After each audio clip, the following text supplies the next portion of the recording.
Hey guys, it's Melanie and welcome back to my channel. Today I have got another video. I know it's been a while in the How to Read Crochet Patterns series that I started.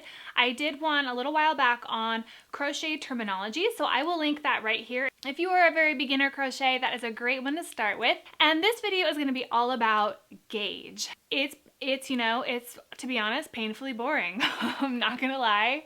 But you know what? Success is often in the details, and gauge is very important. So it is something that I need to talk about. I feel like it is something that you guys need to be educated on, that I need to be educated on. I am not like a strict gauge follower. I kind of just go. That's kind of how I am about projects. I just sort of like, I have a free moment, I just start stuff. So I don't always do the gauge swatch like patterns often recommend. So I don't always do that, but I don't really crochet clothes, so I do mostly blankets, accessories, and things where the gauge really doesn't matter. So, you know, it's one of those things, like, it depends kind of on what you crochet, but it is really good to understand kind of gauge and how it works, and if you're running into problems, gauge and tension is probably the reason why. So first off, I mentioned if you're going to be crocheting clothes, you really have to pay attention to gauge, because if you think about it, if you're following a certain size and you have even just 1 or 2 more stitches per inch, that by the time you're done with an entire sweater, the size is just going to be a mess. It's going to be completely off. The other thing to keep in mind with that is you want to know how the yarn is going to react once you wash it. So what the best thing to do is to make a gauge swatch. If you're going to be making a sweater out of it, make the swatch like the pattern recommends and wash it and see what happens. If it's going to shrink a lot, you're going to need to increase that gauge swatch size to make sure that you're getting the proper number. The other thing about gauge is basically how many stitches per inch, and the pattern will tell you. And I'll show you some examples. I'm going to get into the nitty-gritty here with some of my my samples here that I made. I'm going to show you how to count those stitches in a second. But I want to also let you know tension and gauge, it really varies from crocheter to crocheter. I could be using the same size hook and the same exact yarn as another person sitting next to me. We could be doing the exact same project, and it could turn out a little bit different. It can also vary based on how tired your hands are, how relaxed you are, how tense you are. Are you an experienced crocheter or a beginner crocheter?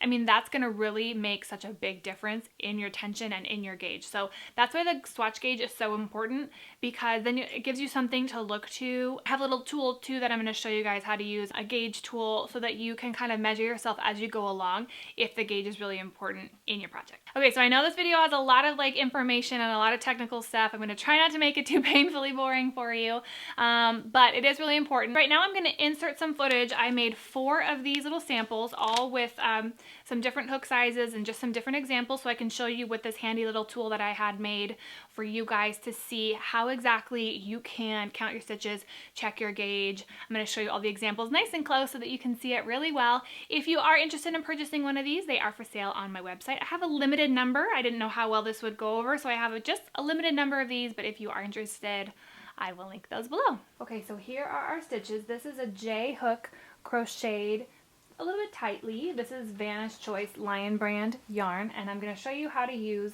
This is a gauge tool that I have available on my website, but there are lots of other tools that have the same sort of functionality, so you can check those out too.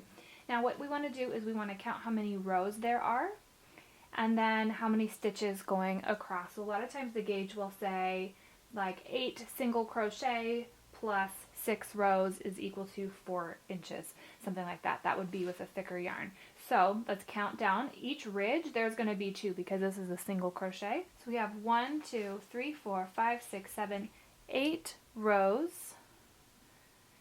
And then 1, 2, 3, 4, 5, 6 stitches going across. Now this is a 2-inch little tool here, so if it's a gauge that's going to tell you 4-inch square, then we're going to need to double everything. So it's going to be 6 times 2, which is 12 stitches, and then it would be 1, 2, 3, 4, 5, 6, 7, 8 times 2, which would be 16 rows.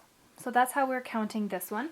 This again is a J hook crocheted tightly. Okay, now here is a loose J hook, and I want you to see how even just doing the same yarn and the same hook can really make a big difference in the stitches. So this is a loose crochet hook, J size, same as the other one. we have 1, 2, 3, 4, 5, 6.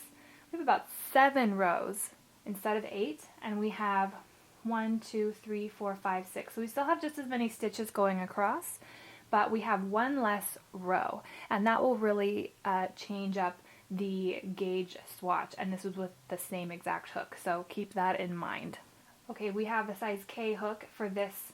It's the same yarn, but it's a size K hook. So we have 1, 2, 3, 4, 5, 6, 6, maybe 6.5 rows, and then 1, 2, 3, 4, 5.5 stitches across. So that would be something that you could count that way.